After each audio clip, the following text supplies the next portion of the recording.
The chamber of the Grand Assembly shimmered with light refracted through crystal walls, a cathedral of arrogance floating at the heart of the Threx Dominion's core world. Aliens of 100 species gathered in tiers of floating platforms, their scaled hides, feathered crests, or plated shells glinting under artificial suns. It was a spectacle designed to remind lesser civilizations of their place, to intimidate, to crush the spirit before the blade ever fell. For centuries it had worked. Empires bent their knees here, pledging tribute beneath the sneering gaze of the Threx. But today, the air hummed with a different kind of anticipation. Today, the target was Earth. The alien general stood in the center of the dais, a towering brute clad in armor forged from the bones of a conquered leviathan. His tusks curved upward like scimitars, his eyes glowed with implanted fire, and his voice, when it rolled out, was amplified by a dozen resonant chambers hidden in the hall. He spread his 4 arms wide and bellowed, "The humans are cowards. You've all seen their broadcasts. They laugh, they play, they hide behind their strange rituals and shallow smiles. They chatter of peace while building weapons they never dare to use. They are weak, soft. They cling to their small blue world like frightened hatchlings afraid of the dark." Ripples of approval echoed from the audience. Some beat their claws against the railing, others hissed. Others drummed their chest plates in thunderous agreement. The general let the wave crest, then lifted one massive claw for silence. His eyes narrowed, the glowing embers focusing with predatory intent. "And yet," he growled, "they insult us by refusing surrender. They hide behind irony and jokes, as if war is a plaything. So I, General Korath of the Threx Dominion, invite them here. Let them send their bravest, their finest. Let them show us what Earth dares to put forward in the face of true power. And let the galaxy laugh when they are crushed." A roar shook the hall. The declaration was beamed live to every Dominion world, to allied empires, to neutral systems watching with morbid curiosity. Billions witnessed the spectacle. On forgotten mining stations, on desert moons, in glittering palaces, aliens leaned toward their screens and waited. Few expected the humans to respond. Many assumed they would surrender or vanish into silence. But then the chamber doors opened. 2 figures walked in. At first the crowd thought it must be a mistake. Surely Earth would send a delegation, a cluster of frail diplomats hiding behind datapads, babbling about treaties. But no, only 2. They were unarmored, unaccompanied, unafraid. The first was a tall man in a plain dark coat, his boots worn, his posture unremarkable. His hair was graying at the temples, his expression almost absent-minded, as though he had wandered into the wrong meeting. Yet there was something about the stillness of his stride, the unhurried confidence of each step, that made even hardened predators lean back without knowing why. His eyes, flat gray and disturbingly calm, swept across the chamber, and a shiver passed through species that had never known fear. Beside him walked a woman of striking poise, her black attire simple, her hair bound in a knot at the back of her head. Her beauty was not ornamental, but edged like steel, a refinement of angles and shadows. She smiled faintly as she entered, a smile that made the feathers rise on the necks of avian envoys and the armored scales of reptilian warriors clench tight. She carried no weapon, yet every movement suggested she could turn the very air into one. Together, they crossed the floor in silence, their footsteps echoing like a drumbeat in the hollow chest of the galaxy. Whispers spread through the chamber. 2? Only 2. Where are their guards? Is this some insult? No, it's a trick. The wise ones among them, the few who studied predators rather than preening like conquerors, did not whisper. They watched. The man inclined his head politely to the general, as if greeting a neighbor across a fence. His voice, when it came, was soft. "Thank you for the invitation. It's hospitable of you." His words carried no amplification, yet they seemed to settle heavily in the hall, heard by all. The woman's smile deepened, her eyes sweeping across the tiers of alien faces, as though cataloging prey. She said nothing, and somehow that was worse. General Korath barked laughter. "This is your delegation? 2 flesh bags? Earth truly mocks us." He pointed a massive claw at the man. "And you are what? Some farmer dragged from his dirt fields? A preacher of your laughable fates? Where is your army, human? Where are your fleets? Did they hide behind your moon?" His laughter rattled the air. The man only shrugged. "They stayed home. Thought it'd be more polite if we kept this simple." He glanced sideways at the woman. "Besides, there's two of us. Don't you think that's enough?" The chamber rippled with unease. Some aliens laughed uncertainly, thinking it bravado. Others frowned, hearing something in his tone, something not quite jest. The woman finally spoke, her voice smooth as silk sliding over glass. "You wanted to see Earth's finest," she said, her words curling like smoke. "Well, here we are." Karath sneered. "Do you think words will save you? You stand in the cradle of galactic power. Empires bow here. We write history with blood. And you dare to face us with wit." He jabbed a claw into the air. "You are insects, and insects are crushed." The woman tilted her head, studying him like a specimen under glass. Her smile never wavered. "Funny," she murmured, "where we come from, insects often survive what giants do not." The hall murmured. The general's eyes blazed. "Enough games. You mock us. You mock the Dominion.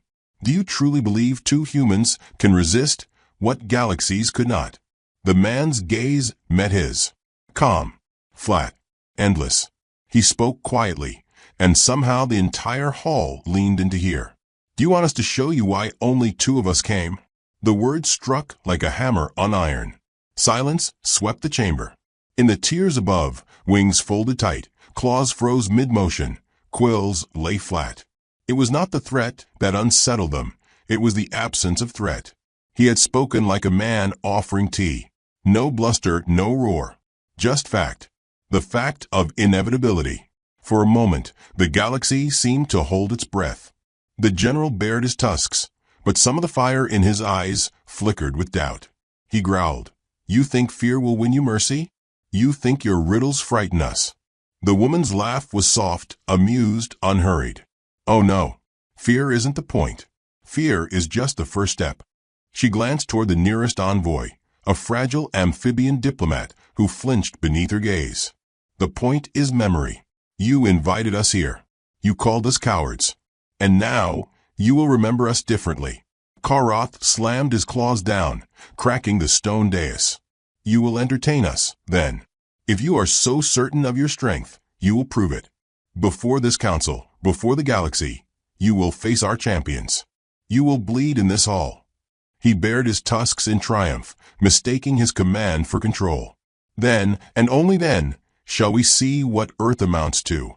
The man gave a small nod, as though agreeing to a neighbor's request for borrowed sugar. The woman simply tucked a stray strand of hair behind her ear, her smile as sharp as a blade. Neither flinched, neither argued. They accepted. The silence of the chamber stretched taut.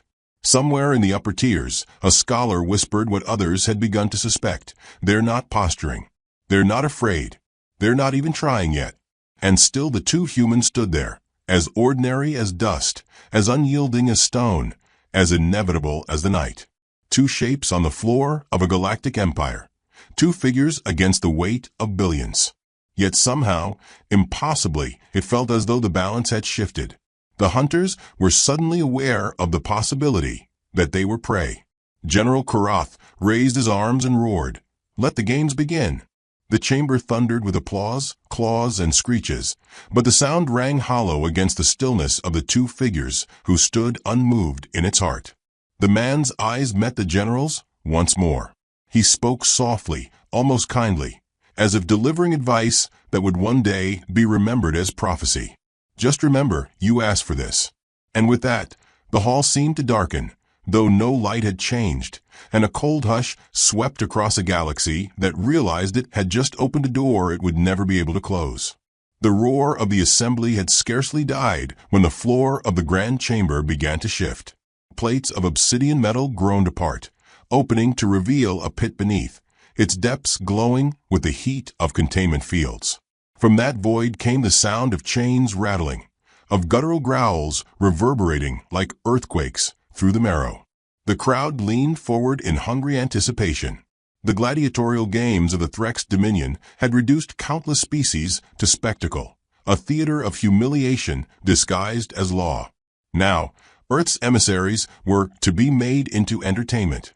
General Korath spread his arms, his tusks gleaming in the artificial suns. "Behold," he thundered, "the Vorakai beasts of Ju, creatures that have slaughtered entire colonies. They know neither pity nor fear." He turned his burning gaze toward the two humans standing alone on the dais. "Let these humans show us their courage. Let the galaxy see them torn apart." Chains snapped. From the pit surged nightmares made flesh. The beasts towered 3 times the height of a man, their hides armored with plates of jagged chitin, their maws lined with rows of rotating teeth that shrieked as they opened. 6 limbs, taloned and bladed, scraped across the floor as they rose. Their eyes glowed with a feral intelligence, and their roars shook the chamber's walls. The scent of scorched meat and sulfur accompanied their emergence. The humans did not move. The man adjusted his coat collar, as though bracing against a breeze that didn't exist. He rolled his shoulders once, the casual gesture so absurd in the moment that a few alien delegates hissed with confusion. The woman lifted her hands to tie her hair back with a thin strip of cloth, her fingers unhurried, her posture serene. It looked less like preparation for battle than a hostess tidying herself before pouring tea. The crowd jeered, screeched, laughed. Yet beneath the mockery, tension coiled. The wise ones whispered to themselves, sensing something amiss. The humans were too calm, far too calm. The beasts lunged. The first charged like a boulder loosed from a mountain, claws gouging trenches into the metal. It struck with the momentum of an avalanche. The woman stepped forward, unarmed, unarmored, her smile faint. At the last instant, she pivoted, fluid, precise, and her hand slashed across the beast's throat. No blade glittered, no weapon was visible, yet the creature collapsed in a spray of black ichor, its body convulsing as though every nerve had been severed. She flicked her wrist as though discarding dust. Gasps rippled across the chamber. The other beasts bellowed and swarmed. The man exhaled a long breath, almost a sigh. One beast barreled toward him, jaws snapping. He didn't move until the last possible moment. Then, with a single step and a simple punch, he struck it squarely in the chest. The impact sounded like thunder. The beast's massive frame convulsed, lifted clean off the ground, and slammed into the far wall. It slumped, twitching once before falling still. Laughter died in alien throats. The hall that had moments ago been a cacophony of jeers now fell silent, but for the snarling of the remaining beasts. The woman danced among them, her movements economical, merciless. A claw sliced past her cheek by a hair's breadth, and she leaned into the danger, spinning beneath the strike, her elbow snapping another beast's limb backward with a crack that echoed like breaking stone. Her foot lashed out, and the beast staggered, howling, before she leapt onto its back and twisted sharply. Its armored neck broke with a sound that silenced even the most bloodthirsty spectators. She slid down its carcass without a glance back, her eyes glittering with cold amusement. The man faced 2 beasts at once. They circled, frothing, their teeth grinding in hunger. He stood perfectly still, hands loose at his sides. When they lunged together, he stepped forward, caught one claw mid-swipe, and twisted. The alien audience recoiled as the beast's entire arm tore free, wielded like a club in the man's grip. With it, he shattered the skull of the second, the sound like glass crushed under a hammer. He dropped the severed limb with distaste, as though tired of cleaning up messes left by others. Whispers slithered through the assembly. Impossible. They're unarmed. Not even cybernetics. What are they? The final beast, larger than the rest, hesitated. It paced, nostrils flaring, muscles taut.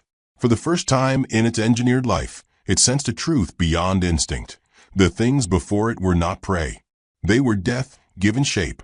The woman crouched, tilting her head, eyes fixed upon the beast. She smiled again, but this smile was wider, sharper. "Come, darling," she whispered. Her voice, soft and beckoning. carried across the hall like a caress that cut. The beast roared in defiance, desperation in its sound, and charged. It leapt with talons outstretched, aiming to crush her beneath its weight. She did not move until it was upon her. Then she slid aside, impossibly graceful, and as it passed, she placed one hand gently against its skull. Her fingers tightened. The beast collapsed mid-stride, its body twitching, its brain silenced as if a switch had been flicked. The chamber fell into absolute silence. Even General Koratha's burning eyes flickered with disbelief. In less than a minute, the beasts that had annihilated entire colonies lay dead or broken. The humans stood untouched, their breathing steady, their clothes unstained. The man glanced around at the hushed audience and spoke with calm politeness. "Is this the part where we clap, or would you prefer we bow?" A nervous, brittle laugh escaped from some delegate high in the tiers, but it died quickly. The woman brushed her hands together softly, the faintest smirk curling her lips. "Not much of a challenge," she said. "I hope you've got something better. Otherwise, this is going to be very dull." The chamber erupted, not with cheers, but with panic. Delegates hissed, argued, screamed at one another.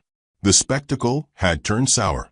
What was meant to humiliate Earth had humiliated the Dominion instead. The mighty Vorikai, slain as if they were mere pests. The galaxy's predators now looked upon two unarmed humans and felt the cold itch of unease. General Korath bellowed for silence, his tusks clashing, his armored bulk shaking with fury. "Tricks.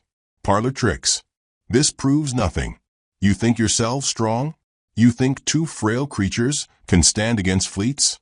Against the Dominion's armies? We will burn your world to ash." The man tilted his head, his eyes steady and unervingly calm. "That would be unwise." The general snarled. "Unwise? You threaten us."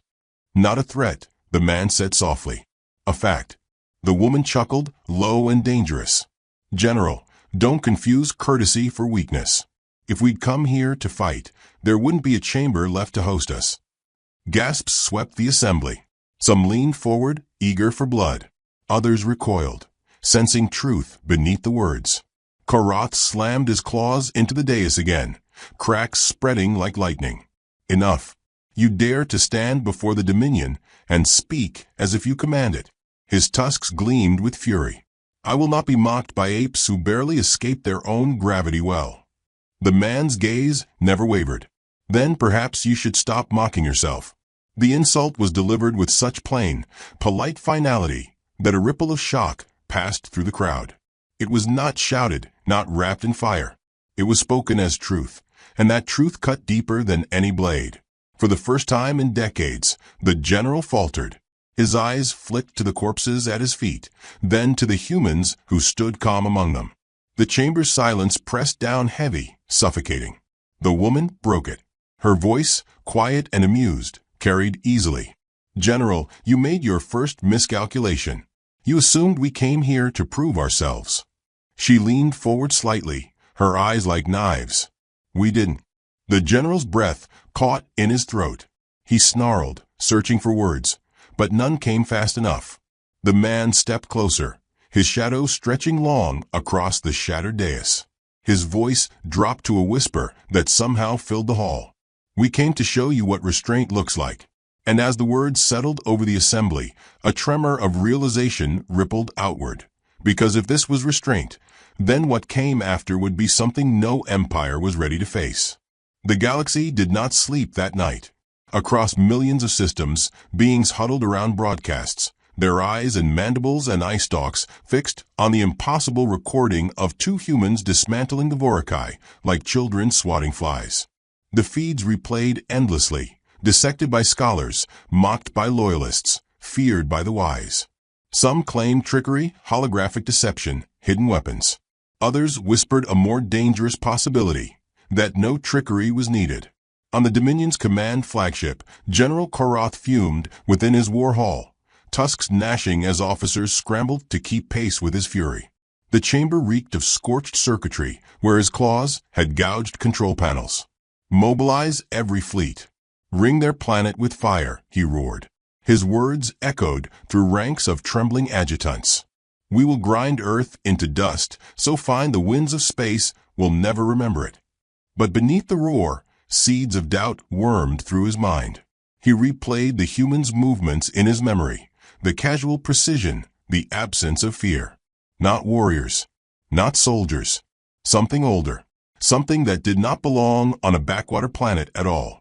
Meanwhile, the humans sat together in a small chamber prepared as their quarters. To the Dominion, it was a cell disguised as hospitality. Steel walls, surveillance eyes hidden behind ornamental patterns, guards stationed outside the door. Yet the two humans lounged as though in a country inn. The woman sat cross-legged on the floor, sharpening a blade that had not been there before, humming a quiet tune under her breath. The man leaned back in a chair, sipping from a steaming mug of coffee he'd produced from a battered tin canister. "How did you even sneak that in?" she asked, eyes glinting with amusement. He shrugged, blowing across the surface. "Nobody looks twice at a thermos. Learned that a long time ago." He took a slow sip, savoring the taste. "Besides, can't start a war without coffee. It's tradition." She chuckled, the sound low and dangerous. "Funny. Back home, they call me a ghost. A whisper in the dark. But you're the real ghost. Ordinary enough to disappear until the lights go out." The man's gray eyes met hers, steady, unblinking. "And when they do, nobody remembers what came next. Only the silence." Outside their chamber, guards shifted uneasily. Though the walls muffled most of the words, the cadence carried, polite, calm, threaded with something colder than threat. One guard whispered to another in his guttural tongue, "Do you feel it? Like the air goes thin when they speak." The other said nothing, his claws trembling. The next morning, the humans were summoned again to the assembly floor. Koroth stood triumphant on the dais, flanked by holographic projections of fleet movements. Thousands of Dominion warships glowed in lines, encircling a single blue and green marble at the center. "Earth, your world is surrounded," Koroth declared, his tusks flashing. "Every route sealed, every star lane cut. Even now our cannons warm to ash your seas. Submit or watch your people burn." His voice carried to every corner of the chamber. Murmurs of approval rippled among delegates eager to erase the memory of their humiliation. The woman tilted her head, studying the map with cool amusement. "You've wrapped your claws around Earth like a snake around a bird." She let the pause linger, then added, "Pity the bird has teeth." Laughter scattered uncertainly. Koroth snarled, slamming a fist against the dais. "You dare mock me still? I will scorch your cities to black glass." The man set down his mug carefully on the railing before him. His voice remained calm, almost sympathetic. "General, you've made your second mistake." The hall hushed. "And what would that be?" Koroth growled. "You assumed surrounding us means you're safe," the man replied. "But when humans feel cornered, we don't shrink. We don't beg. We improvise." As if on cue, alarms flared. Across the projection, glowing dots representing Dominion ships began blinking red. Entire squadrons vanished from the display. The chamber erupted in confusion as officers scrambled, voices rising in panic static across comms. Koroth spun toward his staff. "Report." An adjutant's mandibles clicked frantically. "Ship's gone, my lord. No signals, no debris. They're simply gone." The woman smirked, her voice soft as silk. "Funny thing about your warplanes. They're so predictable, so vulnerable." The man leaned forward, his voice still polite. "We mapped them before we ever came here. A little rearrangement. A nudge here, a collapse there. And entire fleets vanish into nowhere." Delegates gasped.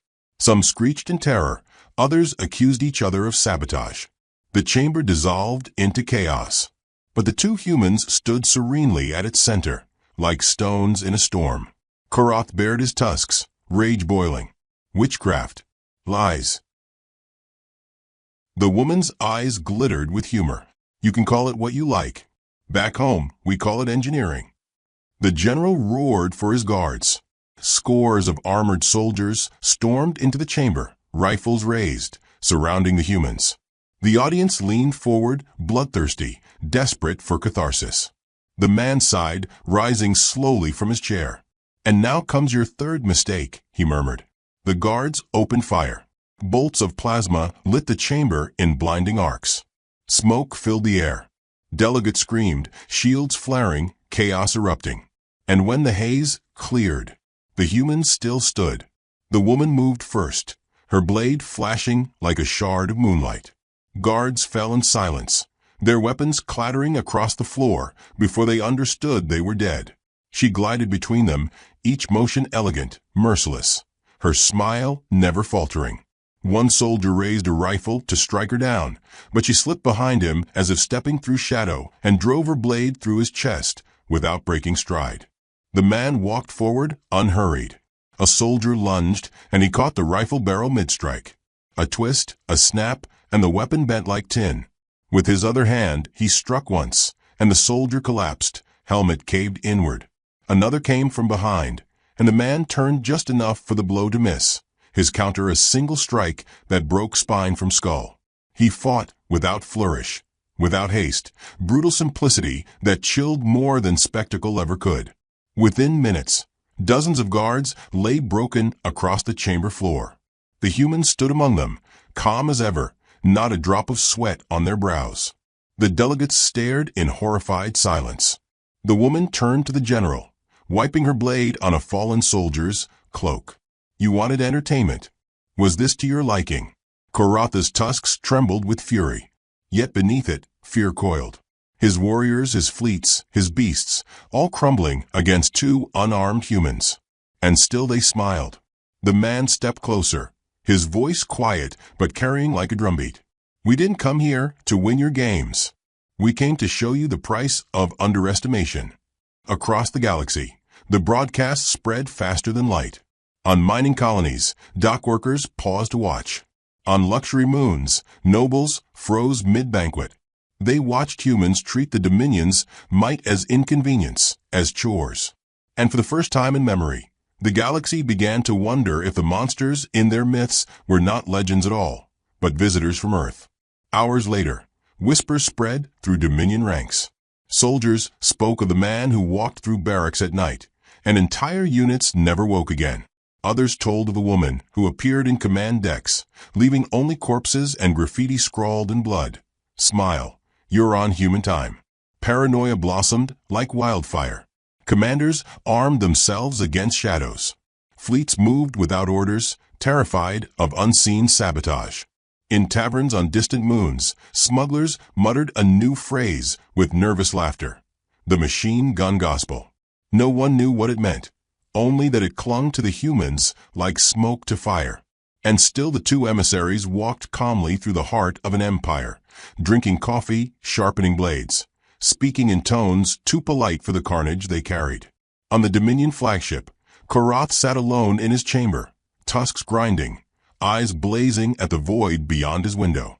He had unleashed something he did not understand. He had called them cowards.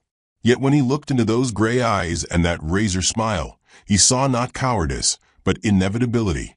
A transmission chimed, hesitant, crackling, as though sent from a great distance. He accepted. The screen lit with static before resolving into two human silhouettes. The man lifted his mug, sipping calmly. The woman leaned close, her smile sharp as ever. "Check your flagship's coordinates," the man said softly. Alarm screamed. Officers shouted. Lights blazed crimson.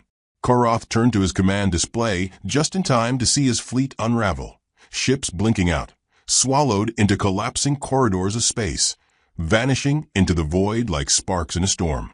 The woman tilted her head, voice lilting with amusement. "General, you just made your fourth mistake." The transmission cut. The chamber shook as space itself began to fold. The flagship trembled as if caught in the jaws of some unseen leviathan. Sirens howled through its corridors, officers shrieked across comms, and Dominion ships winked out on the displays one after another, their signals swallowed by collapsing wormholes. To outside eyes, it looked like a god had reached into the fleet and snuffed stars from the sky. Panic rippled through the command decks of every vessel in range. The Threx Dominion had never seen its armadas scatter so quickly, not in centuries of conquest, not even in the wars that had forged its empire. General Korath gripped the railing before him, claws biting into alloy, his tusks quivering with fury. "How?" he roared, his voice cracking through the chaos. "How is this possible? Find me the saboteurs. Seal the warp lanes. Someone tell me what's happening." But no answers came, only static and terrified muttering. His empire was unraveling in real time, and at its center stood two unarmed humans who spoke as if reading from scripture. In the chamber below the dais, the man stood with his hands folded behind his back, his gray eyes watching the projections vanish one by one. His face betrayed nothing, no glee, no triumph, only inevitability. The woman leaned lightly against the railing, her smile faint and amused, her gaze tracking the chaos as though studying insects in a jar. The galaxy had never felt so small as in that moment, reduced to two human silhouettes against the storm. Korath turned his fury toward them. Witchcraft. No mortal could do this. The man spoke softly, yet the hall heard him over the alarms. Not witchcraft. Preparation. While you preened in your halls, we studied. While you mocked us, we mapped your networks, your trade routes, your choke points. The Dominion's pride is its order. Order is brittle. A single fracture, and the whole structure shatters. The woman's eyes glinted as she added, "You thought we came here alone. We didn't. We are just the voice, the hand you can see. But behind us, the trap was already set." Delegates gasped, some shrieking at the implication. Whole sectors could be burning even now, entire fleets blinking into oblivion. The broadcasts carried their words across the stars, and every alien who listened felt the ground tilt beneath them. Korath slammed his claws against the display, cracking it into shards of light. "You speak of traps and fractures like poets. You think words will save your people? I will kill you here before this council, and your earth will burn with you." The woman chuckled softly, the sound cutting sharper than steel. "General, you still don't understand. Killing us won't change what's already happened." She stepped forward, her presence coiling like a serpent across the chamber. "Your fleets are gone. Your supply lines severed. Your colonies already falling silent. We came to show you restraint, and even that was enough to break you." Korath bellowed for his guards, desperate for control. A new wave of armored soldiers poured into the hall, weapons raised. But they faltered at the sight of the corpses already littering the floor, reminders of how quickly the last wave had fallen. Still, bound by command, they advanced. The man sighed, removing his coat with deliberate calm and folding it neatly over the railing. "Courtesy," he murmured. Then he moved. He met the first soldier with a strike so swift the audience never saw the motion, only the aftermath. Armor crushed inward, body hurled across the chamber like a rag doll. Another aimed a rifle, and the man stepped inside the line of fire, snapping the weapon like twigs and driving the soldier into the floor. Every movement was efficient, stripped of excess, a gospel of violence written in blunt strokes. The woman wove among them like smoke, her blade flashing in arcs of merciless grace. She carved through armor as though it were silk, every cut clean, every death delivered without pause. She whispered as she moved, words only half heard, lullabies twisted into threats, prayers reshaped into executions. Those who heard them froze, long enough to die. Within minutes, silence reigned again. The floor was slick with blood, the chamber reeking of fear. The human stood untouched in the carnage, calm as if emerging from a stroll. Korath's rage curdled into something raw, something he had not felt since he was a hatchling staring into the dark of the caves. Fear. He clutched his weapons, a double-bladed axe taller than most species, and stepped down from the dais. The chamber watched in rapt horror. "You will not mock me further," he growled, his voice low, tusks bared. "I will end you with my own hands." The man inclined his head, almost respectfully. At last, something honest. Korath roared and charged, his axe cleaving through the air with the force of falling meteors. The floor split beneath each strike, sparks showering the chamber. The man met him barehanded, weaving between the blows, his face serene. He caught the haft of the axe mid-swing, the impact shaking the room, and with a twist of his wrist sent the weapon spinning away, embedding in the wall. Gasps erupted from the tears. The general swung with his claws, but the man caught them one by one, twisting, breaking, hurling the massive body against the dais. The chamber shook as Karath fell, but still he rose, roaring, blood dripping from his tusks. He lunged again. This time the man struck once, a single blow to the chest. The sound was like thunder cracking stone. The general staggered, his armor splitting, breath rattling. The woman approached slowly, her smile never faltering. She crouched before the fallen general, tilting her head. "Look at you. A conqueror brought low not by armies, not by fleets, but by the thing you thought weakest." She brushed a finger under his tusk, her touch both tender and cruel. "A lesson, General. Never mistake courtesy for weakness. Never mistake laughter for fear." Karath spat blood, his voice a guttural rasp. "What are you?" The man answered, his voice soft, final. "We are human." The chamber froze in the weight of that word. It echoed across the tiers, through the broadcasts, into the hearts of millions watching. No elaboration, no title, no threat. Only identity. And in that identity lay a truth more terrifying than any weapon. The woman rose, wiping her blade clean. "Your dominion is finished. Not by us, but by your own arrogance.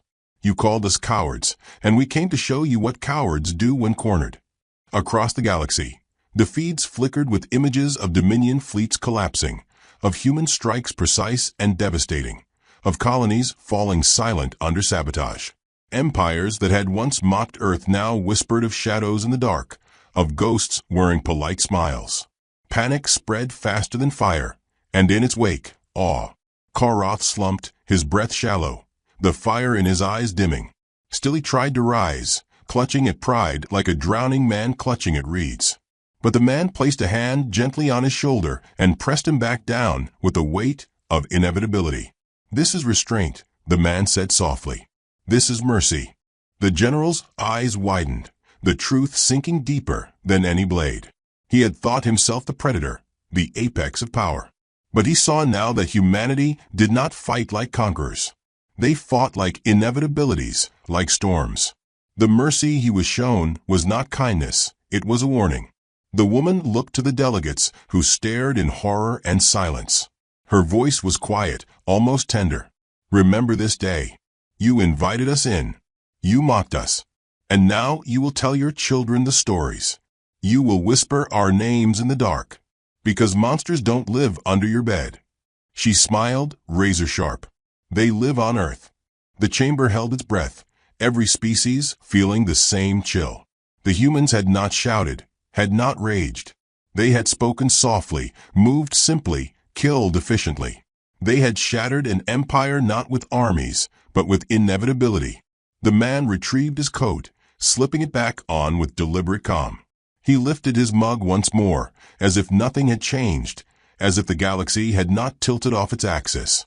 He sipped, then glanced back at the broken general. "Thank you for inviting us, Karath." It was educational. Karatha's lips trembled, a growl lost in his throat. But he could not rise. He could not speak. He could only watch as two humans turned and walked away, leaving silence in their wake. Beyond the chamber walls, the Dominion shattered. Worlds that had once bowed now whispered rebellion. Armies scattered, afraid of shadows. And across the stars, the legend spread. The American Boogeyman and the Baba Yaga, two myths given flesh, who had walked into the heart of an empire and left it trembling. And as the humans disappeared into the corridors, their figures fading into shadow, the final words of the woman lingered in every ear. "We told you. Fear isn't the point. The point is memory." The chamber dimmed, the feeds cut, and a galaxy realized it had opened a door that would never close.